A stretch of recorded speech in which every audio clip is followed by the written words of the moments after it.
Oh my God, I'm just excited it's not a bearded dude, all right. We're gonna get them all in here, and then we got a quick little thing we're gonna do, and we're gonna get right into it. You ready? Welcome to Scarefest. If you can stand without hitting a light, scream and welcome. We're gonna go through this. Rose McGowan. Harley Shelton. Jeff Buckton. Roger Jackson. Jamie Kennedy. Steve.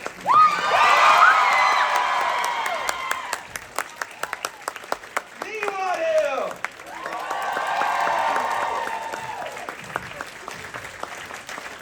And I do not have any wireless mics. I'm so sorry.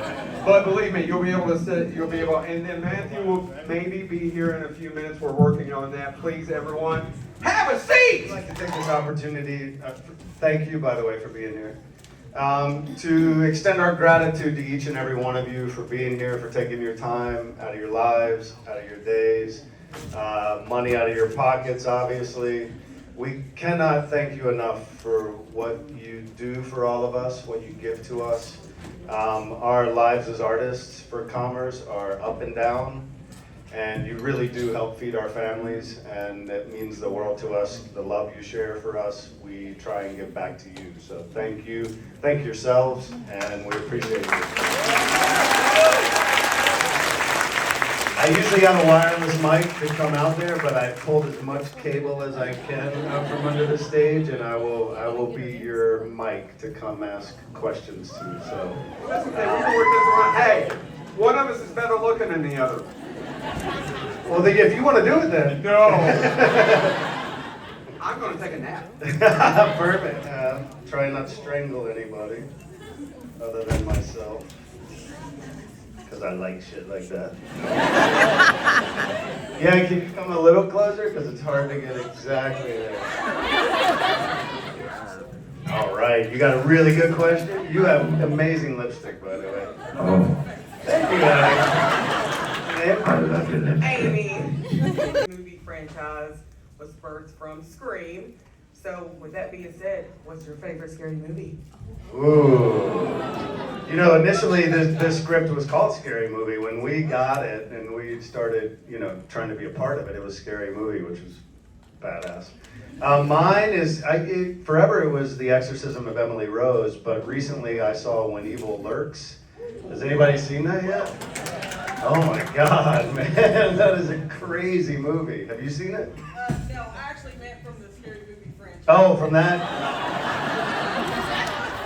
Well, the first one. Yeah. Yes, absolutely. Absolutely. You guys, any comments? No? First one? First one? All right. Who else? Hi. Hi. Sorry, I'm totally panicking. So this movie means so much to so many people, and I'm sure you guys have had so many really awesome experiences. I just want to know, either from filming or post-production or fan encounters, what do you think is your most special Scream-related moment? Oh, wow. Who wants to start with that? I mean, I have some, but jump in. I got to make Courtney Cox cry, actually. Hey, let's get that right over there for you. There you go. Yeah, I got to make Courtney Cox cry. Microphone. It's not working. Microphone. I got to Jeff got to make Courtney Cox cry. Yeah, in Scream 3, actually, she jumps up on the bed and throws a vase at my head, and the vase wouldn't break. And Wes was really upset about that, but real blood was coming out of the costume, so. Visuals, right? I'm saying. Yeah. There's a lawsuit boiling. Yeah. I want to see. I'm saying. Don't be hating. I'm saying. Yeah, player. Give it up. We gonna have fun. We gonna have fun. Can we we have more people in this room, it's not tight enough. This feels like Skeet's hot tub. Hey! Too far! That's too far. Stop it. I don't know. I think for me, certainly the filming was incredible, and the camaraderie we all developed really sort of after hours, if you will, which was really 6 in the morning for us because a lot of it was shot at night. The bonding experiences we had and stuff are what are kind of at the forefront of my mind. But aside from that, and more recent, is really experiences I have with you guys. And sometimes there's a moment with someone that you can tell, we're all outsiders. By the way, we're all the weirdos. So we get it and we love you guys because we feel like you. And there's sometimes a moment where a kid comes up and seems a little lost or whatever, that a 5-minute exchange, you can see a spark plug go on in their mind, and you may have changed their trajectory. And that, to me, is really special and unique. So, yeah. Can I just add to that? Skeet is saying 100% truth, and the newest memories are really made with you guys, and that's really true. And last night, as you know, Courtney signed on to Scream 7, and yeah, and I was just talking to Rose and Marley, and we were just like, it's a family, and we get to know I've gotten to know Skeet's on-screen daughter, Melissa, and it's a new world. We're a family. Yeah, absolutely. It's beautiful. Great question. Does anybody else want to answer? I don't want to cut anybody else off. Preach. I feel like Preach. I'm in church. I'm in con church. Concert. You ready? It is Sunday. First of all, I just want to say that God spent extra time on you. You are. Wow.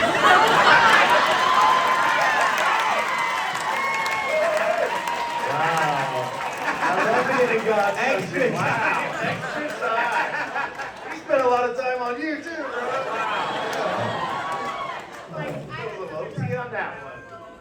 But this is for Jamie. Will you please do a B-rap rap? What? Will you do Malibu's Most Wanted? Oh, Rap okay. something.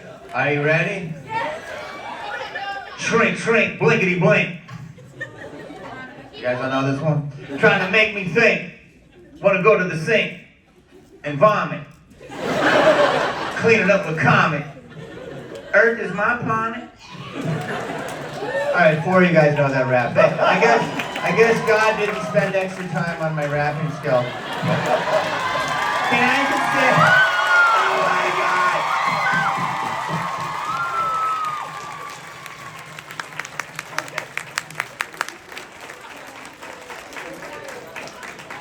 I don't know that guy, but apparently you guys like him. I don't have a wireless map, but I found a lot of extra cables. So, God spent extra time on that too.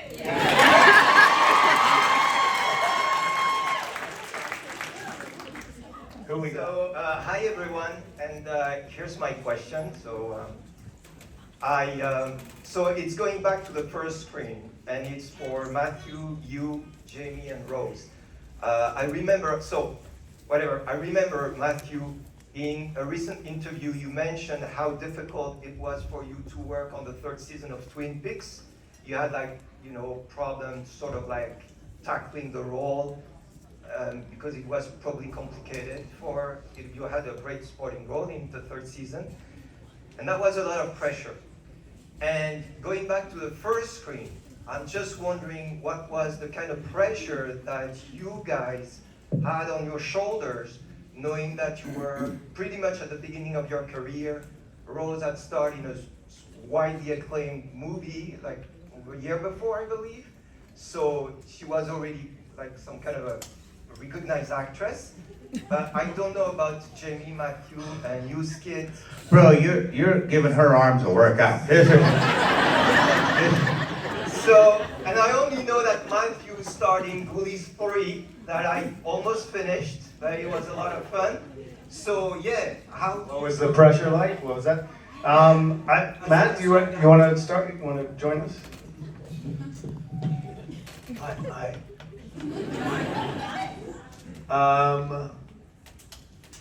Yeah, I don't think there's a lot of pressure. I mean, you have to understand this was not a moment when anyone thought 30 years later we'd be celebrating the film.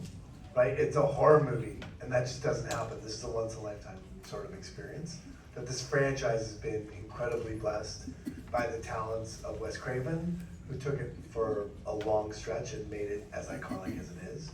But in the moment, you don't realize you're in anything else other than another piece of work. And to be fair, no actor sets out to make an iconic film, right? You are hopefully a part of something that people see, and we're just very blessed that people still care. That's the truth, for me. Yeah, I sort of feel like the pressure was in delivering the scene. You know, there wasn't really any pressure other than the pressure we applied to what's required of the material. And honestly, I think for most of us, I won't speak for Rose and Jamie, but I do feel like we kind of forget that people will even see it when you get lost in the moment of the making of it. And so the pressure is really in the performance and not in what are you guys gonna think about it, per se.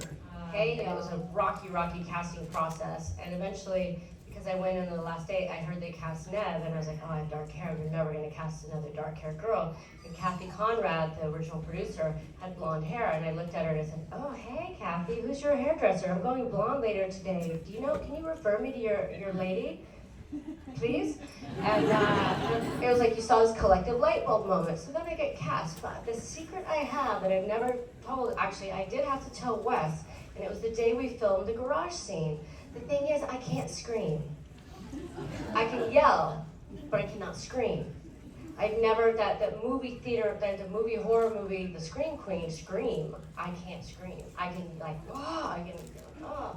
And so, I said the word mom right when right when her neck gets crunched, because I thought it'd be like twisting the knife in kind of extra in the doggy door scene.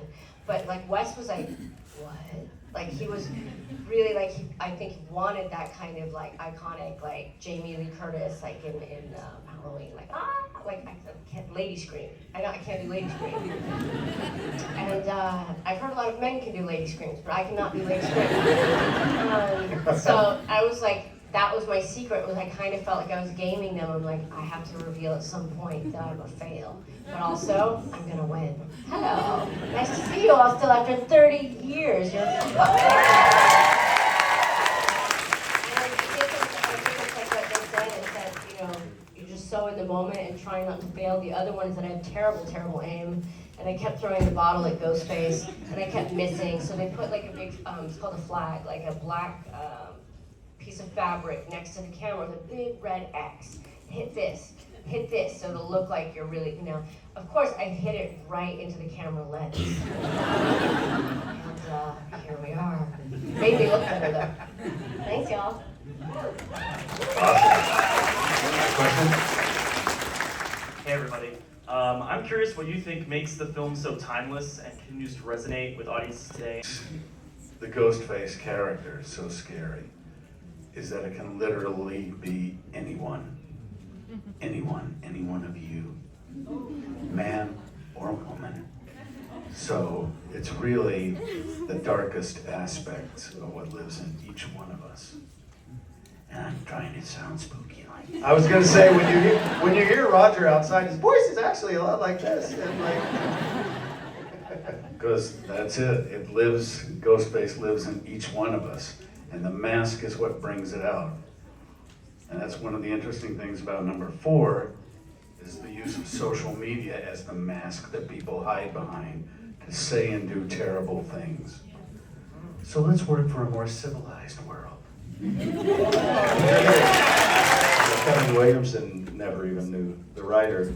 He never specified, so, and he never thought about it, right, Jamie? Like Who killed Rose? No, who killed anybody in the whole, in the first one? I think that Tatum. you, Tatum, I'm sorry. Still here. Rose is here, right? People are trying. Let's just be honest, you and Matt were playing Sega in your trailer and Lee was doing all the killing. That's a joke. Or it could have been Judy Hicks. I mean, all Ooh. bets are off. Who killed you, Judy?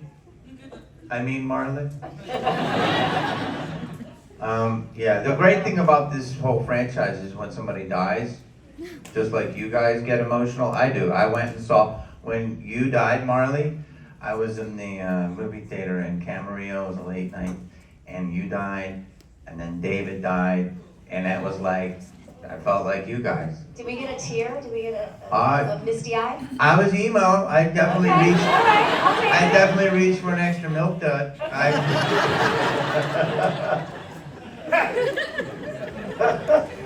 I don't have the cord to reach all the way back there, but if, yeah? Tell me what you got. Come here. Come closer. So first and foremost, I heard you get the best hugs, Matthew. That's a lie. I give better hugs.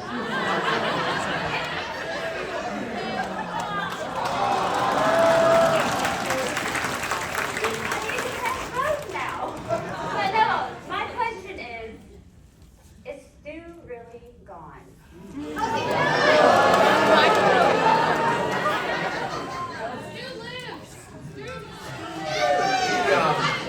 So there was a time in, and some of you probably know this, but there was, when they were doing Scream 3, they had written a version of the film where Stu comes back and was running high school killers from prison.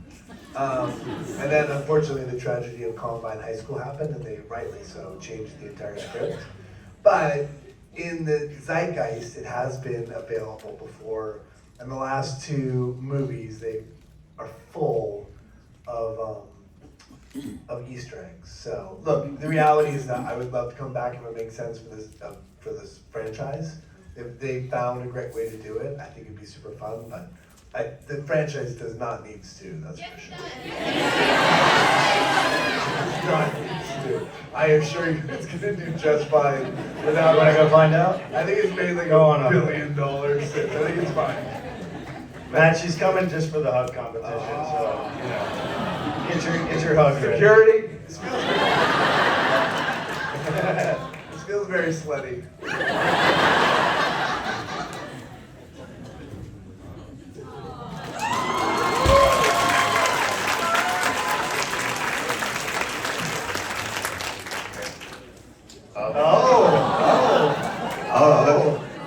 That looks like,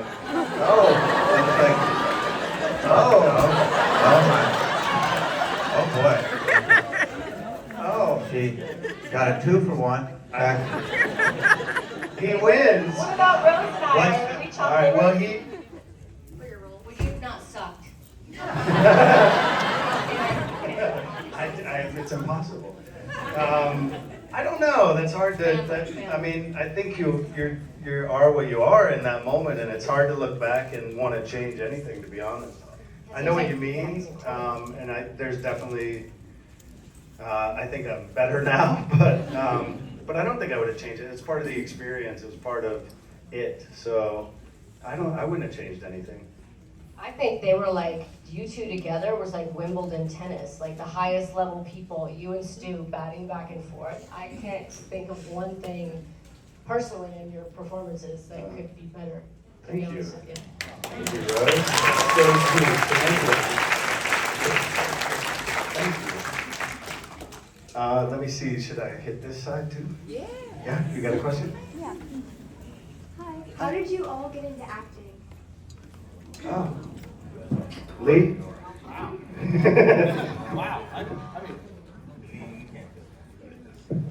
So, you know, as a stuntman first, I love being a stuntman. I'll always be a stunt guy first. And as a stuntman, and Jeff will chime in on this, is that we get to play a lot of parts and get, you know, beat up or killed or something like that real quick. It's like this guy that shows up on Star Trek back in the day with the red jersey thing on. He knew he was gonna die. But he had to throw a couple lines and get tased, and off, you know, off the cosmos he went. So as a stunt guy, I had the physical skills, but then we had to learn the acting skills. So we had the ability to do these bit parts, or what would be like an indie nondescript parts. And so as a byproduct of being a stunt guy, I studied acting. So it would expand my repertoire so I could do more work and get better parts. I think of you are artists in the room of some sort, singers, writers, draw, you're painters, actors. It's something we talk about at these things all the time, or something I like to mention is that, you know, the real success in your life is finding what you love to do. And I think when we all found it and found what we love to do, we just never wanted to stop doing it. And so if you find that thing, don't hold Hollywood as the measure of success or whatever your medium is, that there's some level out there that you haven't reached. You found success already. Just never stop doing it. Sometimes you have to have other jobs, kind of what this is for us at times, and to support what you love to do, but just keep doing it. And don't think you haven't achieved something because Hollywood tells you differently. That's, you know, again, keep doing what you love and never look back. And you never know what'll happen. I hate to be the bearer of bad news, but we've got time for maybe 2 or 3 more questions. And then we're done, bro?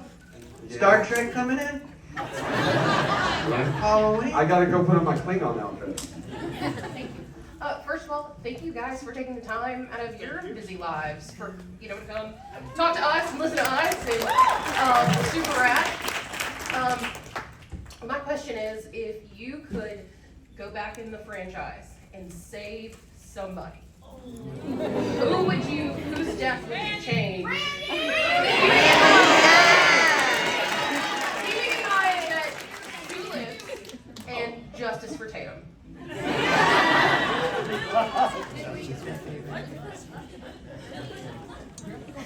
Not Randy. How about Dewey? Dewey!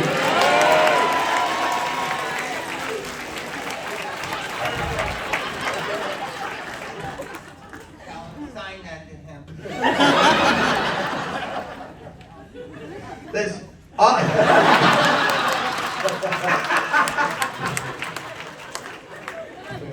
I just have to say one thing. I never remember having sex. Why am I dead? You ready? So were you and Matt friends before or after Scream? Neither. Why don't you show your face? I will say, can I say real quick, is that one of the great things about this whole experience for us is that we get to spend a lot of time together. And this is like a family. So we travel to these cons. These cons have changed our lives, right? So you have to understand that there's all this time in between work that we don't get paid, right? And so much of our life is waiting for somebody else to give us the permission to do what we do best. And it's a brutal life. It's brutal. So you have to understand that these cons are life-changing for the people at these conventions, us included. So we are so grateful for you guys showing up at our tables, waiting in lines, and then giving us your hard-earned money. We hope that the transaction is a two-way transaction, that you feel our appreciation as deeply as we appreciate these moments. But the reality is that this has been a joy. This has been like a gift to us, is that we're together like all the time. Yeah, yeah. I was joking. 2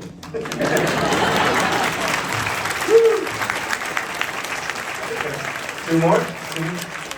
Thank you, honey. Oh, thank you. All right, we got time for 2 more. I know I have to be the bad guy. Hang on, let me get over there close. Let me bring my wireless mic over there. We're low budget. Excuse the wire of my wireless mic. Hi everyone. What was it like to work with the late great Wes Craven? Yeah. Oh, you spent a lot more time. You guys have spent a lot more time with him, but he was kind of everything in a way. I mean, he was the most gentle man. He was the most knowledgeable man about a wide variety of topics. So, and I think he was just fascinating. There were so many aspects of his life that were just so interesting and compelling to get to know him a little bit as a person outside of his work as a director. I think the unique thing about Scream was he knew, and kind of what he was playing with was the idea that if he could get an audience laughing, he opened you up emotionally enough to scare the shit out of you. And it's just a fascinating idea that comes from his understanding of psychology. He chose colors in you know, for Freddie that were researched as to why he chose those colors. And so he was just an amazing man. Later, I worked with him later on a movie after Scream, and he had had open heart surgery by that point, which I had had, so we were communing about that. He had become an avid woodworker, which I had been during that time, and so it just seemed like he was always exploring life, and he was an amazing man, a really amazing man.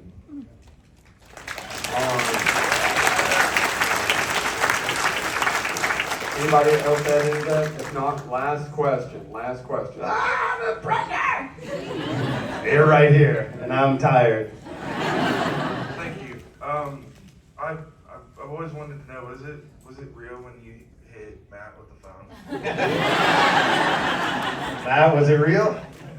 That is not the last question. It was, yeah. He threw the phone at me, and he's a dick. A good one? You got one to close it out with? Okay. So if you could pick any movie, like if you didn't start with Scream kind of thing, if any horror movie all the way back to like Nosferatu even, which one would you want to like star in? Let's do that. You want to start here and move down so we get everybody, please? Yeah. Psycho. Yeah. Oh!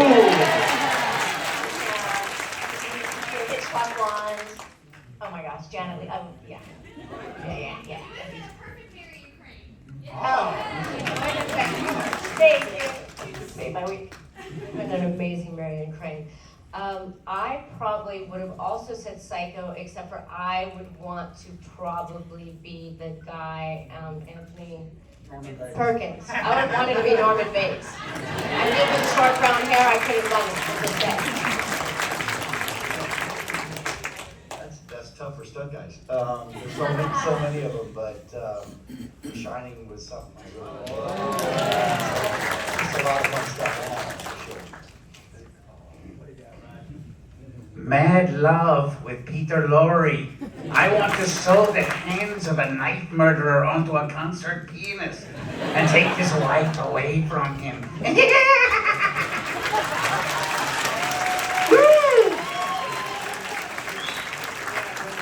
Wait, we can't be in Scream? We danced the rule, this is hard. Honestly, I'm gonna just say this, and you don't think of it. Jaws. And Richard Dreyfuss, that was an incredible role.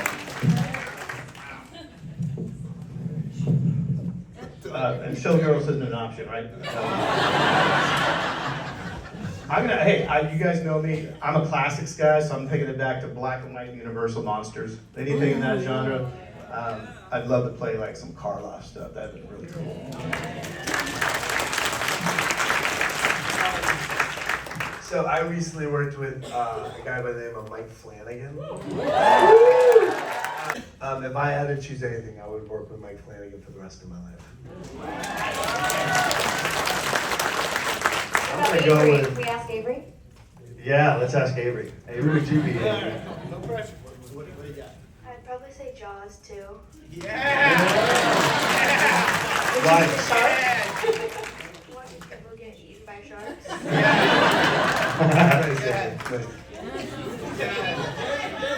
Yeah, okay. I think I'd go with Here's Johnny. And with that, please give them a round of applause. We're going to go back to the panel.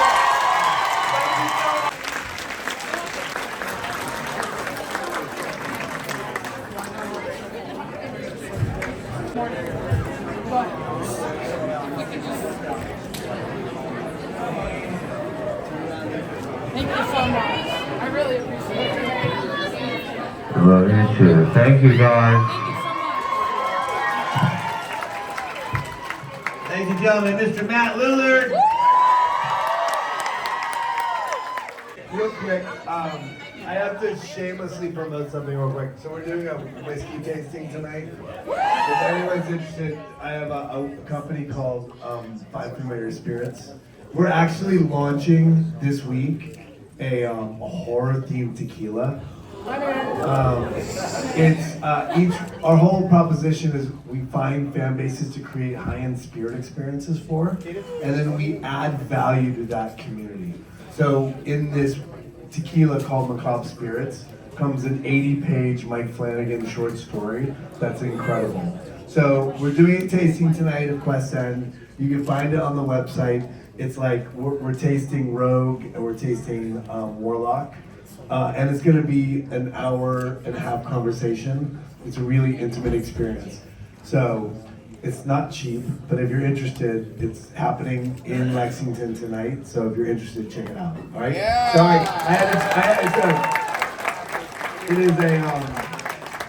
it is my answer to not waiting for Hollywood is creating the Spirits Company. So that's why we're here. Thank you so much.